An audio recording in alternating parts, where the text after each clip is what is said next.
Okay, Dawn says, Dana, did narcs target us? I'm with you on the empty buckets, but is there something in addition, or are the empty buckets the everything? I just want this to never happen again. I'm scared. So, I think manipulative people tend to target those of us that come across as nice and understanding. And because nice and understanding people tend to be tolerant, we tend to put up with a lot of things. And we tend to let other people that are pushy and manipulative get their way. So that's part of it. Really, the only way really to narc proof your life is to understand your empty buckets. So realizing what vulnerabilities were they able to exploit. That is like 75% of it right there. And then knowing the red flags, knowing that a whirlwind romance and things moving quickly, and knowing signs of problematic behavior and the feelings that go along with that. I just did a video this morning that I released on different types of feelings that people feel when they're in a verbally or emotionally or psychologically abusive relationship. If you're feeling those feelings, knowing yourself well enough to realize that means something's off, and being okay with walking away. But a lot of it is just going slow, because everybody puts their best foot forward for like the first at least couple weeks when they're dating somebody. So knowing that people they're gonna do that. They're gonna, I do not look like this. Like when I'm on a date, I do my hair. I look a lot more pulled together. And, this happens after about 3 weeks or a month. Then, if I'm running around outside, I'm not going to put in as much effort. So, but generally people, they put in a lot of effort. They tend to be very likable. They tend to, you're trying to get the other person to like you if you're interested in them, right? So it takes time to see how people truly are, because anybody can say anything, right? And so when we're first dating somebody, they can and they will often say exactly what we want to hear. And so it takes practice. It takes going slow and not getting caught up. And again, like kind of knowing yourself well enough to know where did I fall for this? It took me 2 relationships in a span of about 5 years that were both with narcissists, and they both were just crazy to see. And then even then it took me a little while after that. After the second relationship, the first relationship I thought was a fluke. I thought I just got tangled up with this guy. Like statistically speaking, this will probably never happen again. I didn't get it. And then a few years later, I actually dated a problematic guy after that, but it was nothing like Jack and Steve.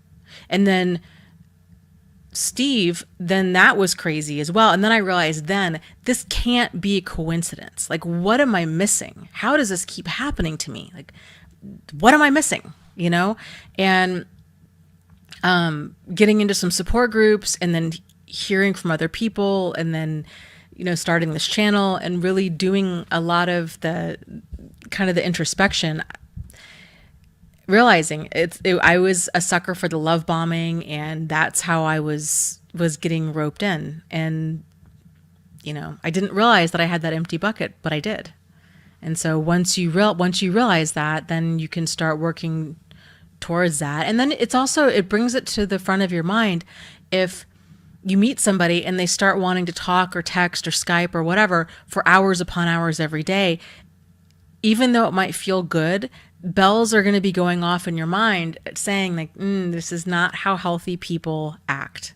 And to take a step back and you have to really be in love with your own life. I mean, that's a big part of it, to where new people are like the icing on the cake. They're not the whole cake.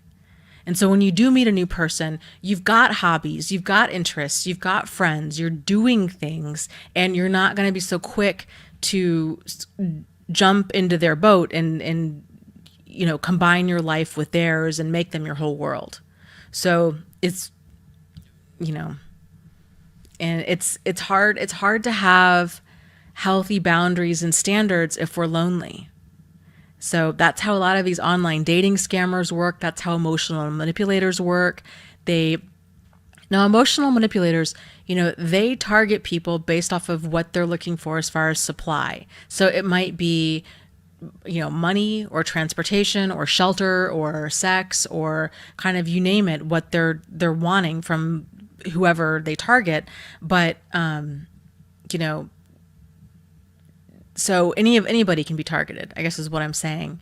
But they're going to lose interest if you keep your pace and if you don't get caught up in that whirlwind situation and you realize that you're going to move at the pace that you're comfortable with, and that's not negotiable. Like, this is like, you have boundaries and standards and you're going to not compromise them for people, and a healthy person would be okay with that. But I totally get being scared, and it's a very valid thing. It's just going to be going slow. Sarah says, love bombing is the worst, but I can catch it now, and I only lose a few days instead of a few months to a toxic relationship. Yes, I agree. That's so key. A lot of it, and this is the thing, it's because it's a whole different way of viewing the world and people and dating and friendships and a lot of things. Because I don't know about you guys, but I know for me, I also had a lot of emotional manipulators as close friends over the years. Well, quote in quotes, quote, close friends. And it took me a while to see that I really had a lot of problematic people in my life in different capacities. So, you know, again, like, once you realize what is problematic behavior, once you spot it, there isn't this confusion. Because I think so many people stay in these relationships, myself included, for so long because we're trying to sort out what is normal, what is problematic. Is it us? Is it them? Like, we're lost in the fog and we're trying to figure it out. But once you know, like, this is what this looks like, this is what problematic behavior is, this is what emotional abuse is, this is what gaslighting is. If you start feeling like the video I did today, if you start feeling confused, disoriented, angry, depressed, anxious, fearful, right? All of these different feelings. These feelings are not present in healthy relationships.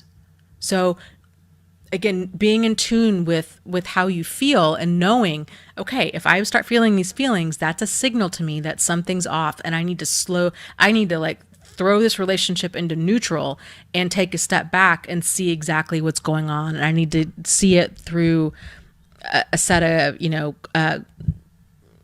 clear vision here and not rose-colored glasses. Lots of love to you guys. You are not alone. You are not crazy, and you really can move forward and heal from this.